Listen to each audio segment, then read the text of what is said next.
Every Monday morning for 11 years, a retired grain elevator operator in Moose Jaw, Saskatchewan cooked one pot of cabbage borscht. Same pot, same burner, same chair at the same table that used to seat his wife and 4 children. His grocery bill in 1983 was $14 a week. His doctor said his cholesterol was lower than most men in their 40s. That borscht is number 25 on this list. Number 18 costs less than $2. Number 8 was invented by Quebec loggers who could not carry more than one cooking pot into the bush.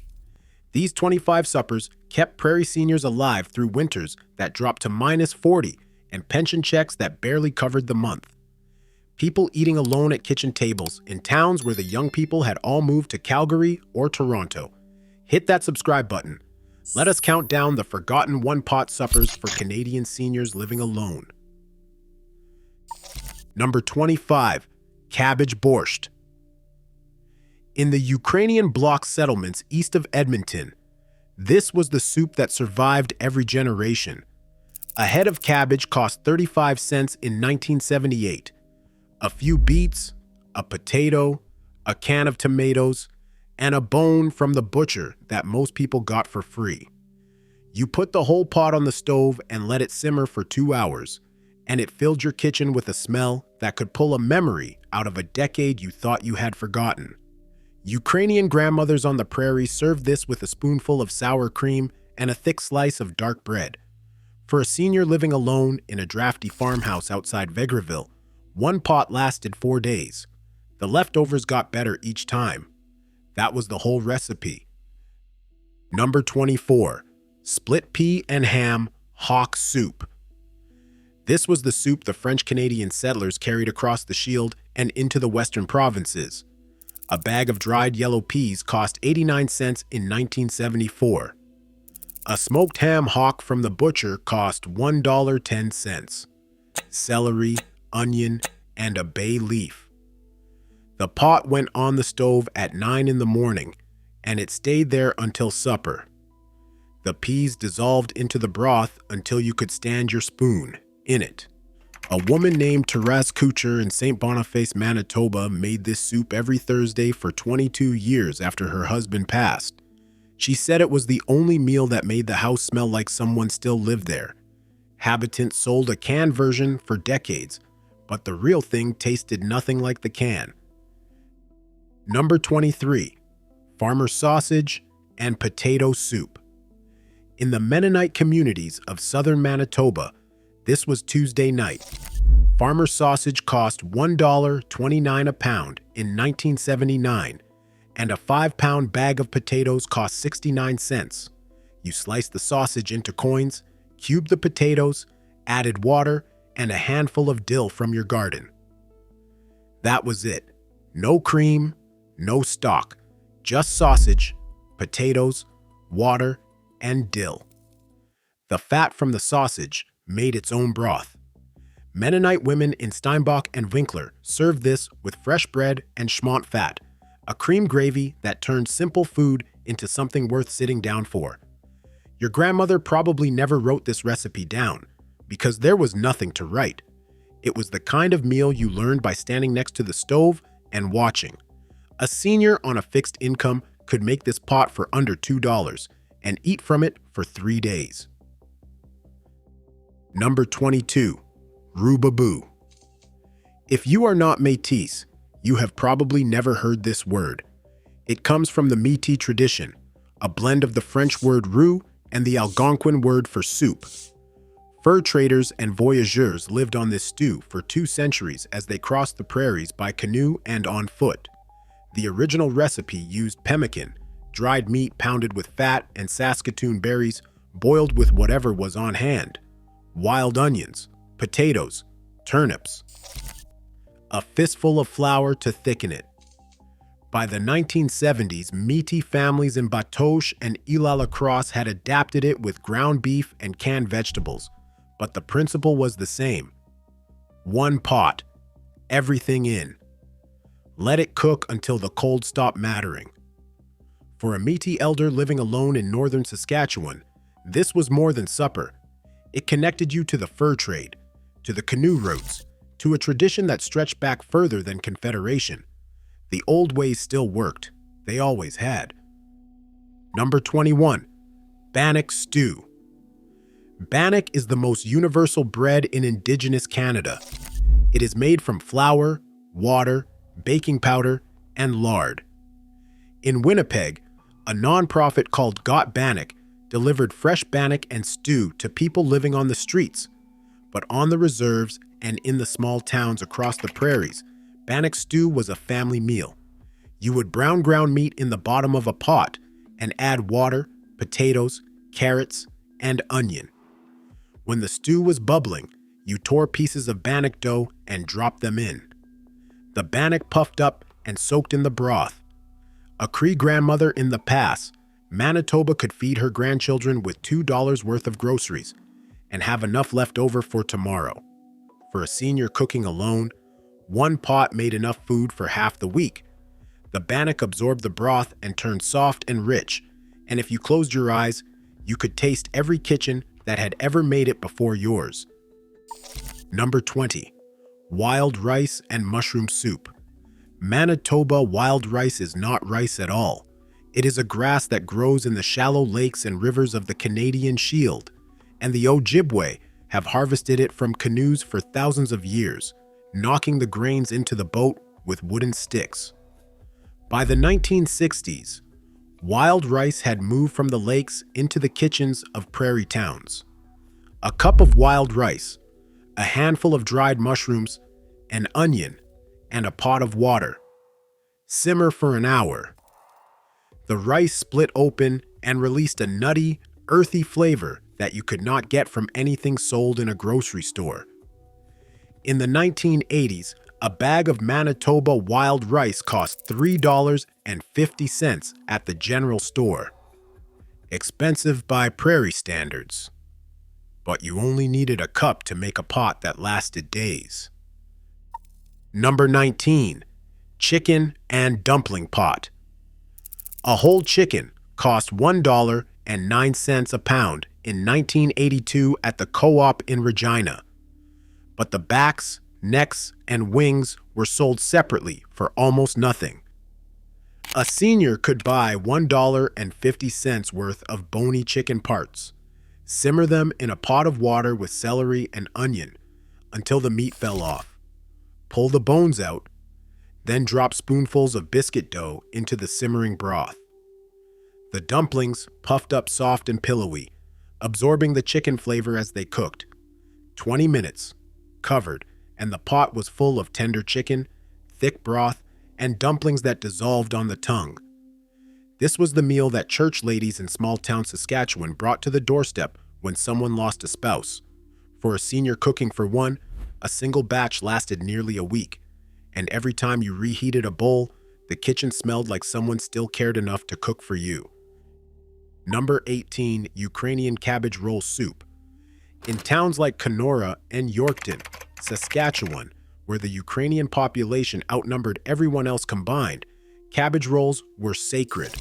But rolling cabbage leaves takes 2 good hands and a strong back, and for a senior with arthritis or a bad hip, the rolling was the first thing to go.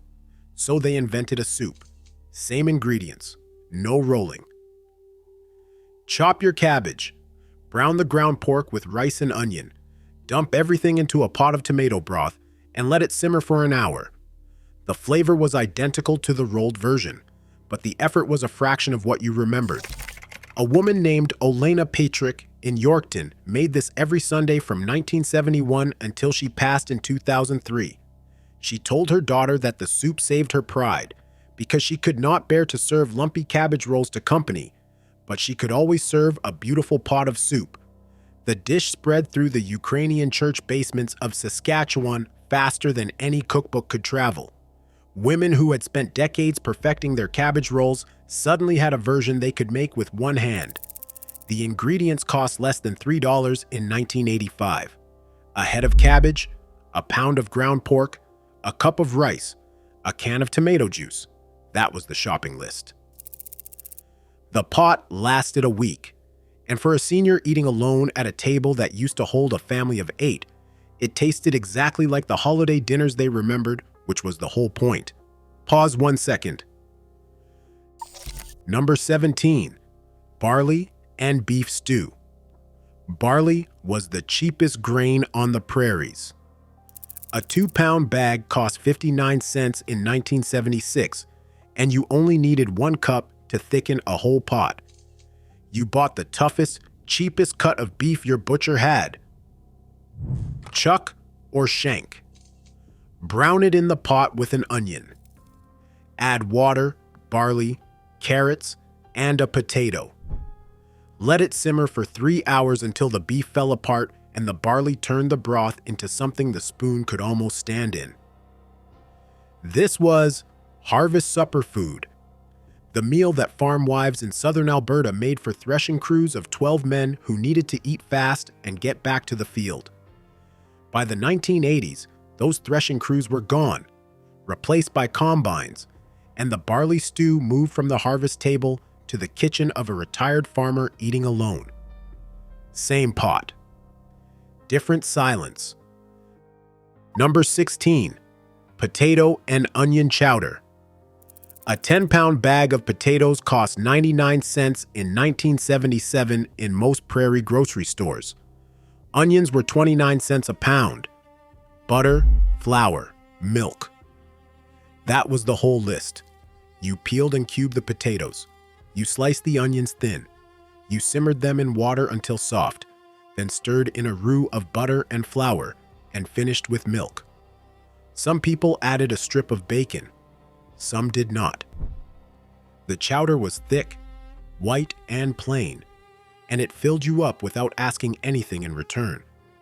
This was the meal you made when the pension check was still a week away, and the cupboard had narrowed down to the basics. It kept you full. It kept you warm. That was enough. Number 15. Salt pork and bean pot. Before refrigeration reached every farmstead on the prairie, salt pork was how families stored meat through the winter. A slab of salt pork cost $1.49 a pound in 1975. A bag of dried white beans cost 75 cents. People soaked the beans overnight. They cut the salt pork into cubes and browned it in the bottom of a heavy pot. Then they added the beans, water, molasses, and a sliced onion. They put the lid on and let it cook low and slow for 6 hours. The beans turned creamy. The pork melted into the broth. The molasses gave it a sweetness that cut through the salt. Church basement suppers in rural Alberta served this in enormous crockpots alongside brown bread and coleslaw. For a senior living alone, the pot sat on the back of the stove for days, getting better with every reheating. Number 14. Prairie goulash. This was not Hungarian goulash. This was the Prairie version, the one that showed up in every church cookbook from Lethbridge to Brandon. You browned 1 pound of ground beef with onion. You added a can of tomatoes, a cup of elbow macaroni, and enough water to cover it all. You seasoned it with salt, pepper, and a teaspoon of Worcestershire sauce. Then you let it simmer until the macaroni was soft and had absorbed half the liquid. That was the whole recipe. Some women added a can of kidney beans. Some added a handful of frozen corn. Margaret Chicken in Lethbridge, Alberta, put this recipe in the 1974 United Church Cookbook with a note that said, "Feeds one for 4 days." She was a widow. She knew her audience.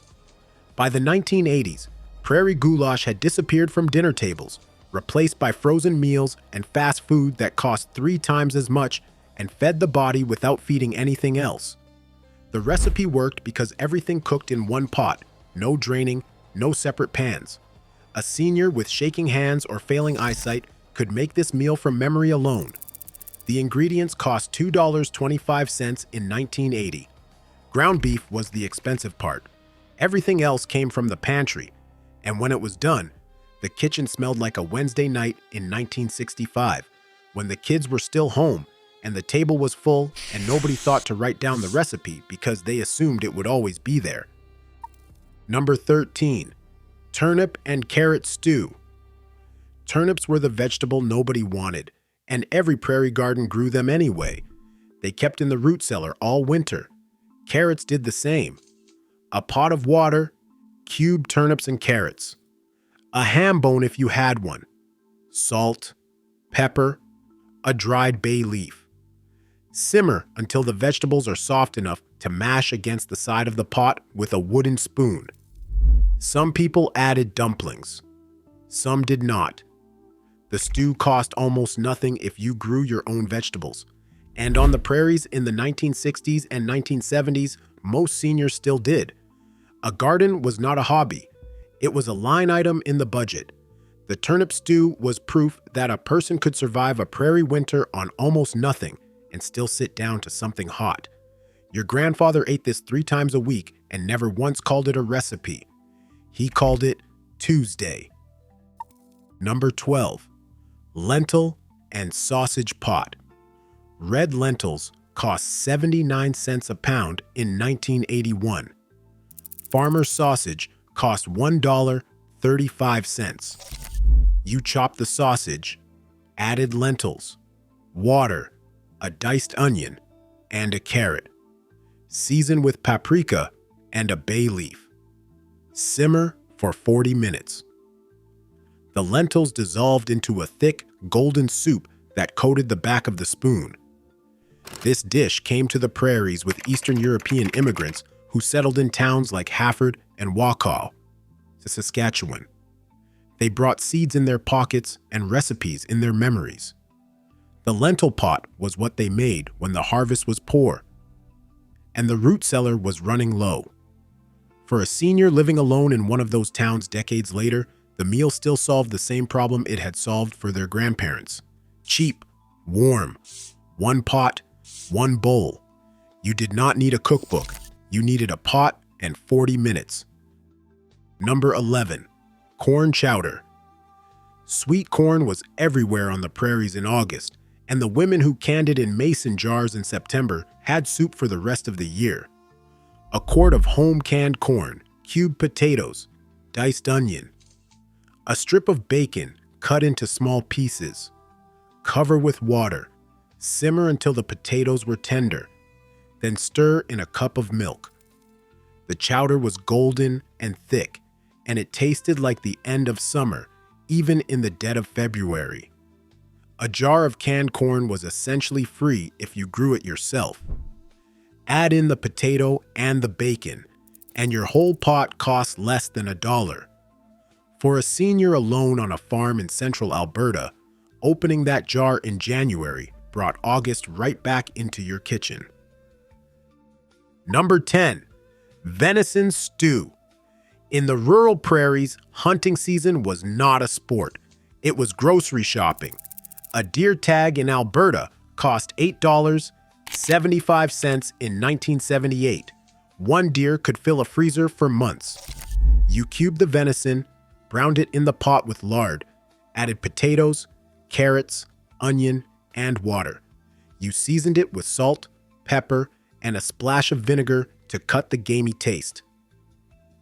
Simmer for 3 hours.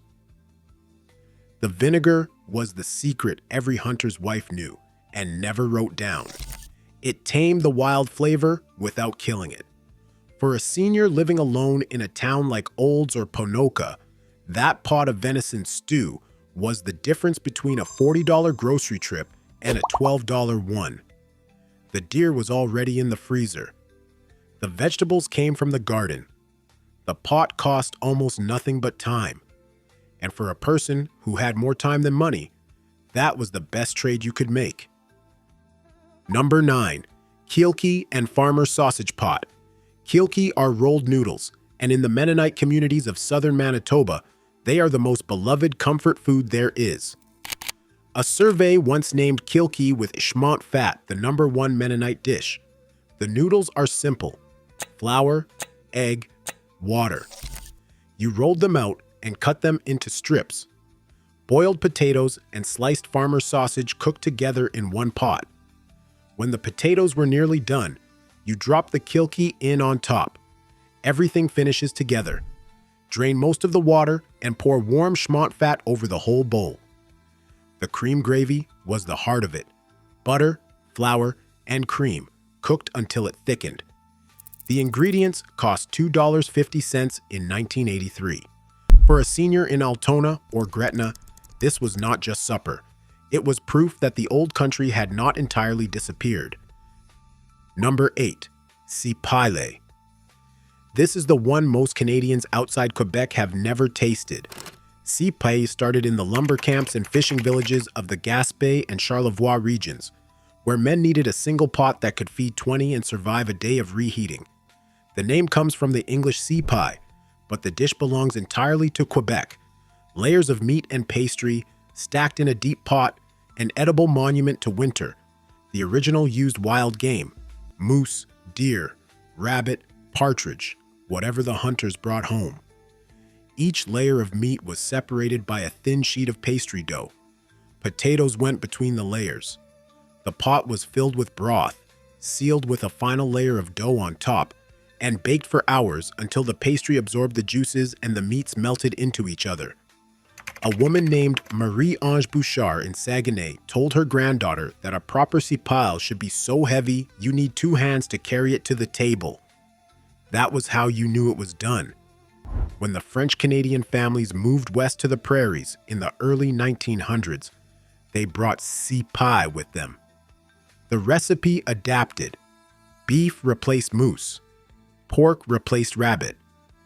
But the principle stayed the same. 1 pot, many layers, enough food for a week. For a senior living alone in a town like Gravelbourg or Pontiac, Saskatchewan, towns founded by French-Canadian settlers, making a cipaille was an act of memory. The pot connected them to a place most of them had never seen, but all of them could taste. The ingredients cost $5 in 1985, the most expensive meal on this list, but it lasted longer than any of them. 7 days, sometimes 8, and every serving tasted different because the layers revealed themselves slowly, the way a good story does, 1 chapter at a time. Number 7. Oxtail and root vegetable stew. Oxtail cost 49 cents a pound in 1976. It was the cut nobody wanted, which made it the cut every senior on a budget could afford. You browned the oxtail pieces in a heavy pot. You added diced turnip, carrot, parsnip, and onion. You covered with water and simmered for 4 hours until the meat fell off the bone and the marrow dissolved into the broth, turning it rich and glossy. The collagen from the bones gave the stew a body that no other cut of beef could match. Butchers in small prairie towns kept oxtail behind the counter because so few people asked for it. A senior who knew to ask could walk out with 2 pounds of oxtail for less than $1. That was enough to make a pot that lasted 5 days. The broth alone was worth the 4 hours. You could sip it from a mug on a cold night and feel your bones warm from the inside out. Number 6. Chicken fricot. This is an Acadian dish, born in New Brunswick and carried west by Maritime families who settled on the prairies. Chicken, potatoes, onion, and dumplings in a thin broth seasoned with summer savory. The summer savory was the signature. Without it, you had chicken soup. With it, you had fricot. Acadian communities in Fallher and Plamondon, Alberta kept the recipe alive through church suppers and family reunions. A whole pot cost $2.75 in 1980 and served 1 person for nearly a week. The dumplings were dropped in by spoonfuls and cooked covered for 15 minutes until they puffed up soft and full. For a senior who had moved west from Moncton or Shediac decades earlier, the taste of fricot was the taste of home. The pot made the prairie kitchen feel like the Maritime one they had left behind. 1 bowl, and you were back on the East Coast, even if you had not been there in 30 years. Number 5. Pork hock and sauerkraut pot. German and Polish settlers brought this to the prairies in the early 1900s. A smoked pork hock cost $1.19 in 1979. A jar of homemade sauerkraut cost nothing if you made it yourself, and most prairie families of German descent did. You put the hock in a pot, covered it with sauerkraut, added peeled potatoes on top, filled the pot with water, and simmered for 3 hours until the hock was falling apart and the sauerkraut had absorbed the smoky pork flavor. The sourness of the kraut and the richness of the pork balanced each other the way a good marriage does. In towns like Humboldt and Muenster, Saskatchewan, this was Friday supper all winter long. For a senior alone in those towns, the pot still was. You did not need a recipe. You needed a hock, a jar, and a few potatoes. Your grandmother could have made this in her sleep. Most of them did. Number 4. Dried mushroom and barley soup. In the Ukrainian and Polish communities of the prairies, dried mushrooms were currency. Women picked wild mushrooms in the aspen groves every autumn and strung them on thread to dry above the wood stove. A handful of dried mushrooms, a cup of pearl barley, an onion, and a pot of water. The mushrooms rehydrated in your broth and released a deep, smoky flavor that no fresh mushroom could match. This soup appeared on Christmas Eve in every Ukrainian home on the prairies as part of the 12-dish Holy Supper. But for a senior living alone, it appeared whenever the cupboard was bare and the freezer was empty. The dried mushrooms hung in a cloth bag on a nail by the stove, waiting for exactly that kind of night. You reached up, grabbed a handful, and 45 minutes later, you had a pot of soup that tasted like Christmas Eve in your mother's kitchen. The whole pot cost 90 cents. Number 3. Tourtière soup. Tourtière is the meat pie that Quebec has claimed as its own since the 1600s. Ground pork and beef, warm spices like cinnamon and clove, baked in a flaky crust. But making a proper tourtière takes hours of work and a functioning oven. And for a senior with sore hands and a kitchen that was getting harder to manage, the pie became a soup. You browned the ground pork and beef with onion. You added diced potatoes, a pinch of cinnamon, clove, and allspice. You covered it with water and simmered. The flavor was the same. The warmth was the same. The memory was the same. Only the crust was missing, and most people did not miss it. A woman in Prince Albert, Saskatchewan, made this soup every Christmas Eve after her husband died in 1978. She said the pie was for families. The soup was for the ones left behind. The spices filled the kitchen with the same warmth either way. If you closed your eyes, you could not tell the difference between the pie and the pot. Pause 1 second. Number 2. Saskatoon berry stew. Saskatoon berries grow wild across the prairies, from the river valleys of Alberta to the coulees of Saskatchewan. The Cree and Blackfoot used them to make pemmican for centuries before settlers arrived. In the 1970s, a senior could pick a bucket of Saskatoon berries for free from any roadside ditch in July. You simmered the berries with venison or beef, onion, and a root vegetable. The berries broke down and gave the stew a sweetness that balanced the gamey meat. This was not dessert. This was supper, and it was free except for the meat. A pot of Saskatoon berry stew cost $1.50 if you bought the beef, and nothing at all if the venison came from the freezer and the berries came from the bush behind the house. For a senior living alone on the prairies, picking those berries in July was a way of putting money in the bank. Every jar canned was a meal you did not have to buy come winter. The berries cost nothing. Your time cost nothing. And the stew tasted better than anything money could have bought you at the store. Number 1. Habitant pea soup. This is the oldest one-pot meal in Canada. It has been on prairie tables since the 1700s, when French-Canadian settlers brought dried yellow peas and salt pork across the country in wooden barrels. A bag of split peas cost 65 cents in 1975. A ham bone cost nothing, because your butcher gave it to you for free. You put the peas, the bone, a chopped onion, a carrot, and a bay leaf into a pot of water and let it simmer all day. By evening, the peas had dissolved into a thick golden soup that could hold a spoon upright. The ham bone gave it a smoky depth that no amount of seasoning could replicate. Habitant sold millions of cans of this soup across Canada, but every senior on the prairies knew the canned version was a shadow of the real thing. The real thing took 8 hours and cost almost nothing. A retired teacher named Marcel Dion in Gravelbourg, Saskatchewan, made this soup every Saturday from 1969 until 2004. He told his neighbors it was the only recipe his mother gave him when he left Quebec at age 18.